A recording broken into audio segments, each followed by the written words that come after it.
guys, thanks for joining me. After all these years, I finally figured out how to look directly in the camera. And do you know what I had to do? I had to actually flip my phone over the other direction, and that allows me to look directly at myself, which is the problem I always had while filming, and look like I'm looking directly into the camera. Do you know how much research I did to try to figure out this problem? Because so many people called me out on it like I'm insincere. When the problem was I just couldn't figure out how to do it.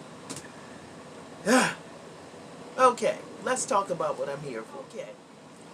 Well, you know, when I first started filming, it's because I had been camping solo for 3 years. And when you camp solo for 3 years, you learn how to do it. So there really wasn't any more mistakes, any more mishaps. I knew everything I had to do to be ready for nightfall. Because the one thing I learned about camping is that dark waits for no one. Okay? So, imagine me 3 years in, camping by myself, and now it's starting to get boring because there are no more challenges. Basically, I'm sitting around watching, the other campers struggle. It got boring. Then my sister suggested I film a camping trip so she can see what I did. And I'm like, okay, why not? And from that moment on, I started filming my camping trips. And even though nobody watched, I loved doing it because it gave me something to do other than sit in the heat and drink. For me, the two main things about camping was waking up outside and having my coffee with the mist that rolls over the water in the wee hours of the morning. And then the campfire at night. So all that in between was just sitting around sweating like a dog, drinking, waiting till the next big thing. Camping gave me something to do during that sitting around sweating time. So I really enjoyed filming my camping trips. Whether people watched or not, I really enjoyed doing it because, one, I'm surprised I even know how to do it, okay? So yeah. I think the next thing was Amazon. I kind of fell into that, and it was great while it lasted, but once, the was over and things kind of went back to normal, or I should say better than normal, and there's a video about that coming up soon. There really wasn't anything to talk about, and how much can you milk a subject? The next thing for me was prepping. I discovered some stuff on my own. I talked about what I discovered, and it all culminated with me making a prepper's pantry. Once I did that, I didn't see anything else to talk about. And then there was that retirement phase, which was an absolute fiasco, and I promised myself I would never be so desperate for content again that I would, go into areas that, one, I'm unfamiliar with, and two, I don't really even have a need for. And that's what I did with the retirement series. That scarred me so bad that I didn't want to make videos anymore, and I started putting up movies. Now, true, I had no idea at the time that movies did not get monetized. There are so many channels that do old movies, but I didn't know they didn't get demonetized. I didn't know the whole channel was demonetized until it happened to me. And it wasn't until I got demonetized again that I could go in and talk to YouTube, because when you get demonetized, you can't even get them on the phone. But once I did get demonetized again and I asked them exactly what happened and why, I found out. But even before that knowledge, I just let the movie stay. I kept putting up new ones because I really didn't know what to do with the channel. It wasn't until I made one video and then another, and I went 3 months without making a regular video like this. I just put up movies. It wasn't until after that 3 months time that I actually started making videos again, because in my mind, well, at this point, nobody expects anything from me. I can pretty much do what I want to. Either they're going to watch it or not going to watch. It was at that point that I decided to change the channel name to What's Up with Sheila, which would basically represent where this channel was going. And so where's the channel going? Well, I'll tell you in a minute.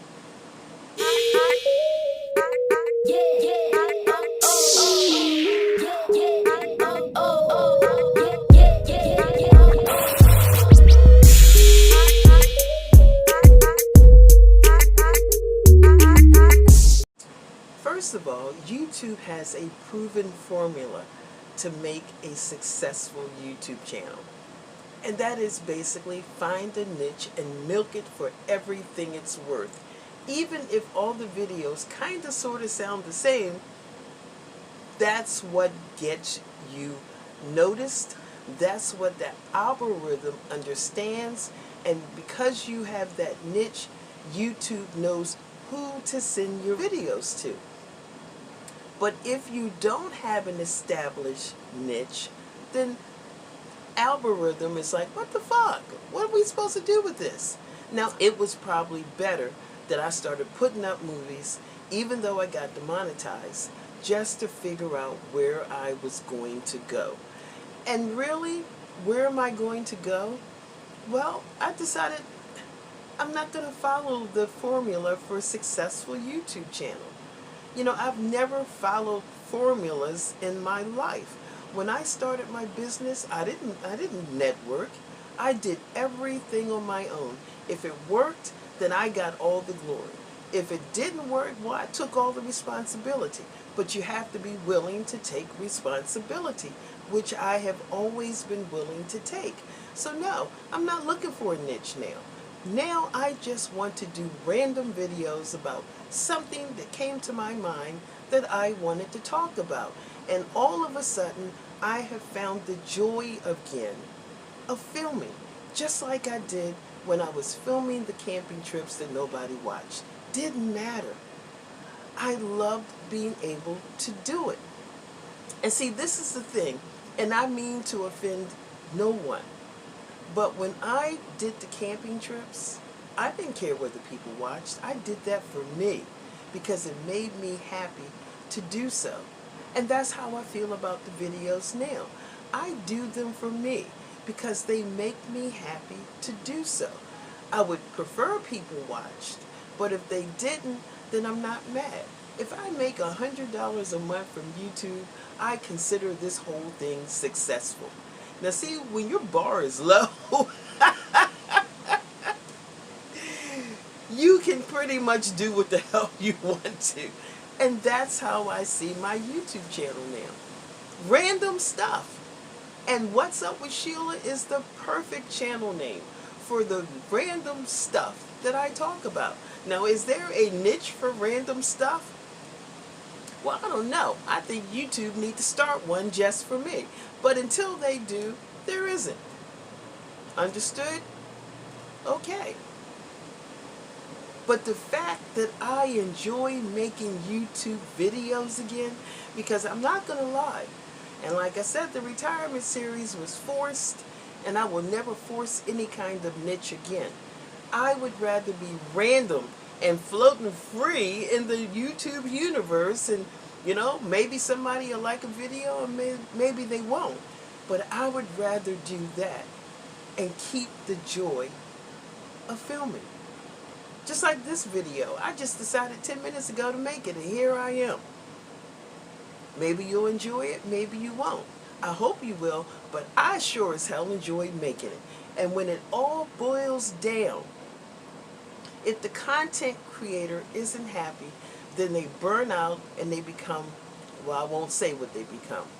So yes, it's important for you all to enjoy what you see, but you always have the option of clicking off. Just like the video I made about being able to eat on $20 a week. Hardly nobody watched that video. And I am so damn glad, because I am thankful you guys who do watch my videos aren't so friggin' broke that you have to resort to that. You see my point? But I am going to do one about $50 a week, because as it is now, my food budget for me is about $100 a week. When I do finally retire, it's probably going to drop down to $50. So I might want to get a little practice in. So I think I might do a video about $50 a week. But no, This channel is never. There's one thing to save money, but it's another thing to be below the poverty line. Nobody wants to live like that. And quite frankly, I would not enjoy doing videos geared to that crowd. I just wouldn't. Am I rich? Hell no, I'm not rich. But I'm comfortable. I'm not doing without. You know, I mean, if I work my whole 32 hours, I get a decent paycheck, but most of the time I don't, because I like to come home a half an hour early. If there's a problem with the truck, there's always my 401k I can tap. Or, you know, my job has what is a paycheck advancement program. At no cost to you, you can get 70% of whatever you got coming. I feel like there's no reason for me to be stressed about my financial life. So yeah, I'm going to enjoy it to the best of my ability. And if I want to have some crab legs every weekend, trust me, I do. But I can tell you the cheapest place to get them. If I want to have a chuck steak for dinner, and trust me, I do, but I can tell you the best place to get it and when to get it. That's the kind of advice I like to give. I do not ever want to do a meal plan based on $20 a week. And thank you all for telling me you don't want to see that shit either. Alright guys, thanks for watching. See you in the next video. Bye.